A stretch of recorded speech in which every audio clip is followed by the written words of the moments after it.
So kulang. Para sinasabi mo, Mr. Matt, kulang, ano? Kulang. Hindi seryoso eh. Hindi seryoso. Talagang pag nanakaw ito, si Enrile, alam mo kung ano inasikaso nito? Ito sinabi ni Attorney Felipe Gozon, ng may-ari ngayon ng GMA. Nung panahong yon, isa siya sa abogado ni Enrile. At yun daw, law office ni Mr. Enrile, daig pa ang PGH sa dami ng kaso. Nagtepiyas na sila sa dami ng kaso. Ulit mamahaling kaso yan. Ito si Juan Ponce, ito ang inasikaso niya. Hindi niya inasikaso talaga yung Mindanao, hindi niya talaga inasikaso itong communist insurgency ito. Kaya hanggang ngayon, you can just imagine, 2 wars, the longest insurgency in Asia, yes. Isipin mo klase ito. More than 30 years. Nakikita natin sa ibang bansa seryoso sila dito Hindi nila pulis pagpatay ang gagawin nila dito. Ultimo si Obama nag-order ng pagpatay. Bakit tayo hindi natin kayang gumawa ng batas? Sasabihin, bawal na extrajudicial killings. Ang dami hanggang ngayon. Mga placard, mga slogan, mga lahat na ng tolda. Stop extrajudicial killings. Sino nagsasabi niyan? Ito mga komunista. Samantalang sila hindi tumitigil ng pagpatay gabit araw. Kung pumatay ito at itong presidente nakaupo, alam mo ba? Ito hindi niya alam kung anong gusto ng komunista, hindi niya alam kung anong gusto ng Moro. Hanggang ngayon, ilang taon siyang kongresista, ilang taon siyang senador. Magtatanong ka pa? Sa tagal ng panahon? Paano malulutas itong mga problemang ito? Sa bagay, Hindi tayo seryoso ko. Ako masusunod dito Ibang klase ito. Hindi obra yan. Yung mga leader, mga aktivista, they deserve to be killed. Dahil sila yung recruiter, sila yung bebrainwash ang tao. Ito hindi. Kasama pa nga niya sa gobyerno itong mga taong ito. Nandun pa. Sasabihin nila, hindi na niya komunista, hindi na terorista kasama namin. Sino lulukuhin nila? Maraming salamat. Maraming salamat po, no? Talagang an eye for an eye, teeth for a teeth, yung gusto ni Mr. Marapat, Sa bagay, yung mga, hindi naman, not offending the brother Muslim, di ba? Kasi kapag sila, yung mga rally nila, talagang kinu-crucify din nila mga Christians, di ba? Kaya nga yung the right to bear arms, napaka-importante ng maisatupad yun. Kasi yun ang magiging solution sa mga maraming problema doon sa South. Yun din yung isang ikakampanya natin. Di ba, kakausapin nga natin si Manny Pacquiao, yes. Kung pwedeng siya ang mag-champion ng bill na yun. Yes. Yung the right to bear arms. Yes, Okay, meron tayong text dito from Nards Romero of Angeles City, Pampanga. Sabi niya, Koyang Lennon, dito naman, puro ang mga witness ay graduate ng Witness Academy. Train sila sa pagsira ng individual politicians para sa media mileage. The next election ay sa mataas na posisyon ang tatakbuhin. Ayun, media mileage para tumakbo sa mas mataas na posisyon. So, ganun. So, no comment, Okay. Mr. Nick Peñalosa. Nick, magandang gabi sa'yo. Magandang gabi. Yes. Saldi. Yes, magandang gabi. At saka kay... Engineer. Right. Good evening, Sir Nick. Okay lang. Medyo lakas na ulan dito. Well, nakikita ko dito sa television, maganda yung ginagawa ni Pinoy. Kita mo yung mga bigas. Dapat itong mga bigas ito, Engineer, saka Saldi. Yung mga nabulok, yung mga nag-angkat, doon nila pa ipakain. Diba? Kita mo naman ang nabisto sila ngayon. Kaya tama si Pinoy. Ako hindi ko sa binoto, pero nakikita ko talagang ang political will niya talagang napakaganda. At saka ang dami na sinasampulan. Kaya ang dami na nangangatog yung dati nga sa Malacanang nangangatog na. Kaya tama yun. Kung ayaw niya kay Pinoy, di ba, sabi nila, ayaw nila kay Pinoy. Kay Aquino Jr. Tatlo lang yan. Huwag kayong kumuha ng permit. Kasi hindi nyo kinikilala At pagka may pera kayo ng nakaritrato at tatay niya, bigay nyo kami kay Saldi at kay Engineer.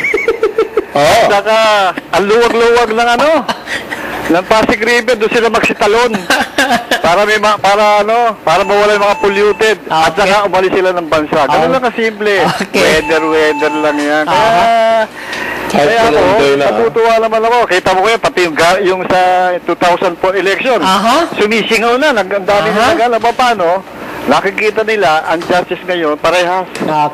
Di ba? Kaya yung mga nagagalit kay Pinoy, mag-antay kayo ng 6 na taon. Weather lang ngayon. Kaya, mag-ano na kayo, tumahimik na kayo. Dahil talo na Kesa naman manalo yung green. Aha. Yung green, alam mo ba si Chodoro, may trabaho na pala yun eh. Aha, ano?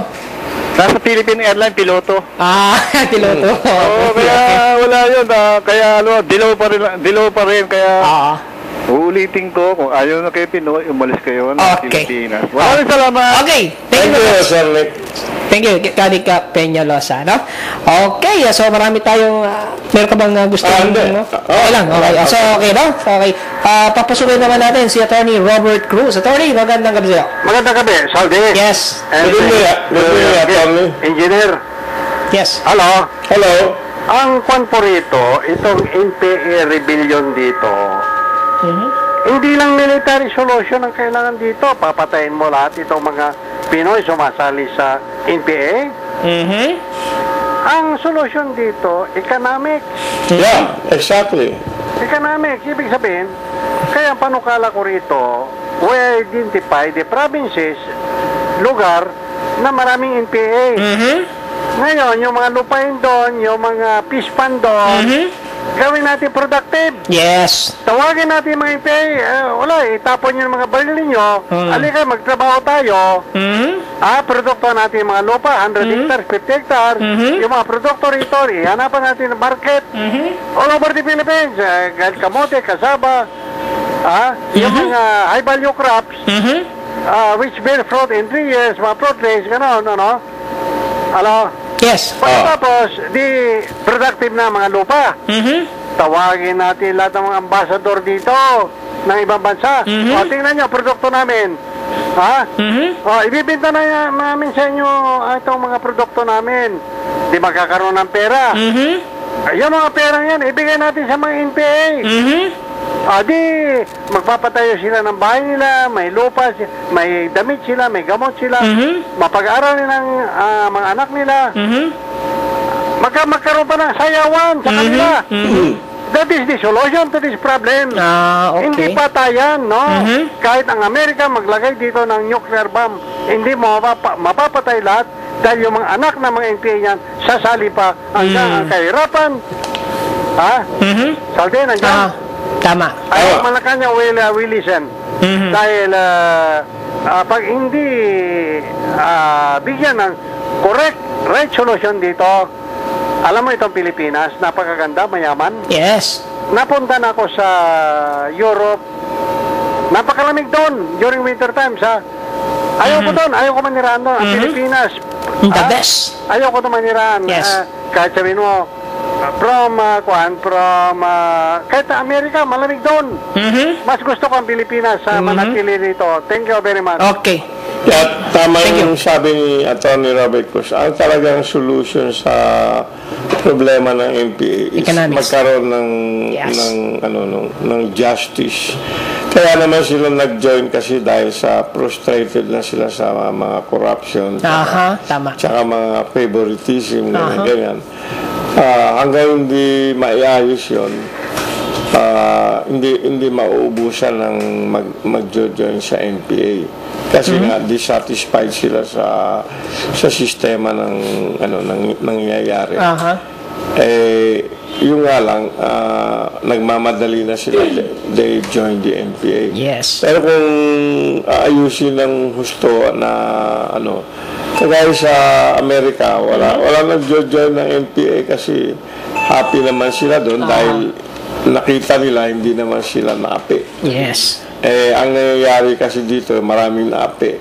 Yun yung mga nag-join sa NPA. Okay, no? Well said. Okay, from Nards Romero of Angeles City, sabi niya, Koyang Lenon, tama si Mr. Manapat.